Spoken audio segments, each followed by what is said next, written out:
Hi, I'm Ingo from Brave Rabbit, and this tutorial is about proper UV mapping of tubes, pipes, and cables based on geometry nodes in Blender. As you might know, creating pipes and cables with geometry nodes is quite popular, and sometimes even a necessary step in creating more complex setups. However, one aspect usually missing is the usable creation of UVs. And this is probably either due to the fact that it's being overlooked or that it's a bit more elaborate process. The setup here is a simple tube created by converting the underlying curve to a mesh with a circular profile. Both curves provide a parametric length, which is used to create U and V values. These are then used as mapping coordinates by the shader. In general, this procedure works, but as you can see, one row of faces appears to have a different mapping, and the texture gets repeated separately on this row. And this doesn't change no matter how many circular segments there are. So, some people might argue that this doesn't matter for quick setups and concepts, and they might be right, but for sure it isn't fit for production needs. Eventually, there are two ways to approach this. Either you're in a hurry and you're looking for a quick solution, no problem, we got you covered. Or you want to know exactly how to solve this issue and maybe learn one or two things about making math work for you. It's up to you. So, if you're busy, simply grab the scene from the link below and append the contained node tree. Add the group to your setup, plug in the geometry and the values for the segments. Give the generated map a name, and that's it. Now that you're all set up, you can continue to go about creating amazing stuff. Thank you for your time. And for the rest of you, here's a guide on how to analyze and solve the mapping. When I first came across this issue myself, I tried loads of different approaches. But it wasn't until Daniel Biestedt dropped a clue that I gave it another go to solve it. So thanks Daniel for pointing me to the right direction. The reason why the mapping repeats is actually pretty obvious. To keep things simple, I only want to have one segment along the length and four faces around. This lets us keep the number of points at a minimum. And since the mapping along the length, so the U direction, isn't a problem, we basically only want to keep an eye on the V direction. If we consider point indices going around the mesh, we start at 0 and continue to 1, 2, and 3. But in order to close the loop, we have to continue and go from 3 to 0, and there it is. If we look at it from a perspective of UVs, this doesn't continue forward, but actually going the reverse direction back to where it started. That's also the reason why the mapping is reversed on the last phase. So, in order to solve this, the numbering would need to continue forward, but cannot, because the last point is the first because of the closed geometry. Also, and this is the most important part, we have to take the face corners into account, as these carry the actual mapping information. In order to visualize this a bit better, let's take a look at the actual values of the face corners. In my scene, I'm capturing the curve factor per point from both curves, to use these as UV coordinates, where the values from the circle are responsible for the V range. If I now attach the resulting geometry to a viewer node and use the factor attribute of the circle, we can see the actual face corner values in the spreadsheet. A bunch of numbers, right? Okay, let's make sense from it. All generated mesh faces are quads, so each face has 4 corners, which means that we have groups of 4 numbers. If we organize this a bit differently and put 4 numbers in a row, we have each row of numbers representing one face. To illustrate this even further, let's put the values on a grid. Remember, we're currently looking only at V coordinates.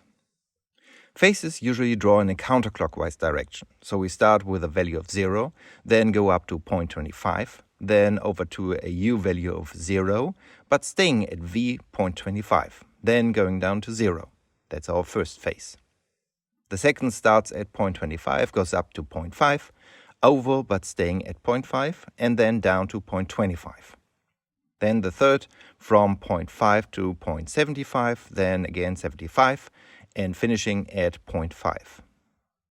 Now, the last phase starts at 0.75, but then goes down to 0, then 0 again, and up to 0.75.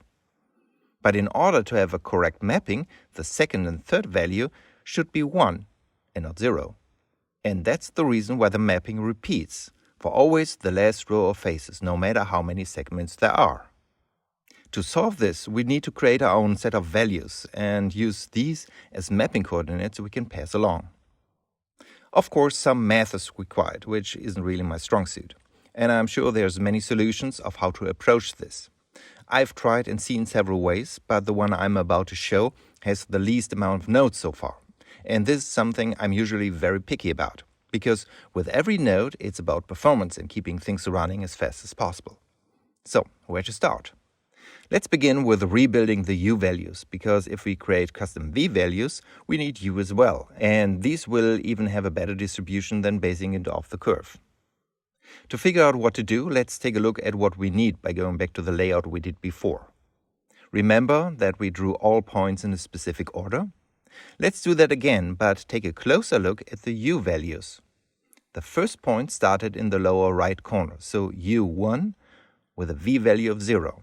Then going up, U is still 1, then going over, which makes U 0, and then down with U at 0. So 1, 1, 0, 0. And this repeats for every face.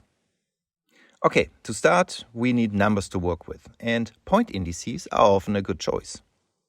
Let's add a capture attribute, plug in the mesh, and add an index node. After connecting everything to the viewer, we get results for the face corners. Currently, the numbers are a big scramble, but don't worry, one step at a time. What we see are the point indices, and there's 4 points per face.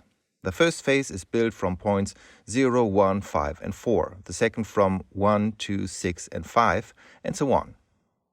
If we follow the idea of putting everything in rows and columns, where each row represents a face, we can simply divide the indices by the number of faces in V direction, so 4. Let's add a math node, set it to divide, connect the point indices, and set the second value to 4. Checking the result with the viewer shows us 0.25, 1.25, and 1 for the first face. Nice, because we can see this is a usable pattern.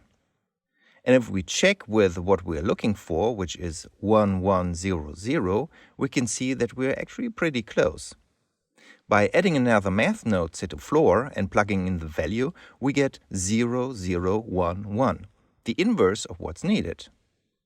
But even this would work, because the order only determines if the texture will be flipped or not.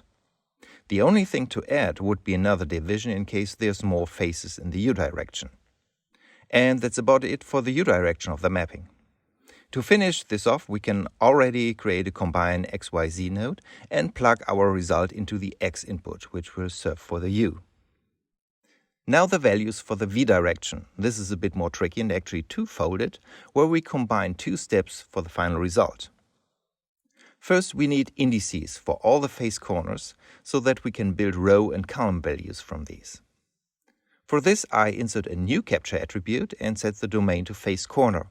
Of course, the index gets connected as the field value. This gives us an incremental index for each face corner. Again, before we do anything, let's see what we're after. If we go back to our initial row-column layout, we have 0.25, 0.25, 0 for the first row, and 0.25, 0.5, 0.5, 0.25 for the second. So, the middle 2 values are higher than the first and last. Also, the second row starts with the same value as the center value in the first row. Regardless of the values, we have a repeating pattern for each row, which means we need to turn the indices into the same pattern for each row. This can easily be achieved by a math node set to modulo and a value of 4. The result is 0, 1, 2, 3 for each row. I'm sure there are various possible ways to turn this into our needed pattern, so here's what I came up with. Since the first and last values are easily identifiable, being lowest and highest, we can use a math node set to compare. By setting the comparison value to 1.5 and the epsilon to 0.5, we get a nice pattern of 0, 1, 1, 0, something very close to what we need. Therefore, simply by multiplying this with a fraction based on the 4 faces, so 0.25, we are getting 0.25, 0.25, 0. Of course, the 0.25 is the V range of 0 to 1 divided by the number of faces. And this brings us close to the finish line, because with all rows now having the same pattern, we only need an offset per row to finally get what we need. This is what the second part is about, building an offset value per row.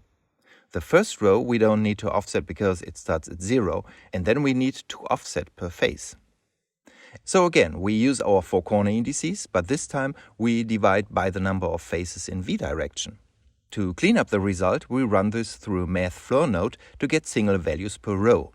Now, all we need to do is, again, multiply this by the per face fraction of 0.25. The result is then added to the column values and used as the v part for our map. And that's it, nice and clean and well-distributed UVs. At this point, I should not forget to mention that our generated values need to get stored in the face corner domain when we assign them to a named attribute. Because the face corners are the ones which contain the mapping information, and that's why we have been working with these all along. Of course, there are some little things missing, like adding control for offset and hooking up everything to the U and V segments, but that's also not the scope of this tutorial. As you can see, by properly analyzing the issue and dividing the test into manageable chunks, the math doesn't even have to be that complicated to get the right result. But it also might be possible that there's an even simpler and more elegant solution to the problem. If so, I would be very curious to hear about other options, because everything which brings down the node count is good. After all, this is about seeing an issue and figuring out a solution, and there's never only a single path.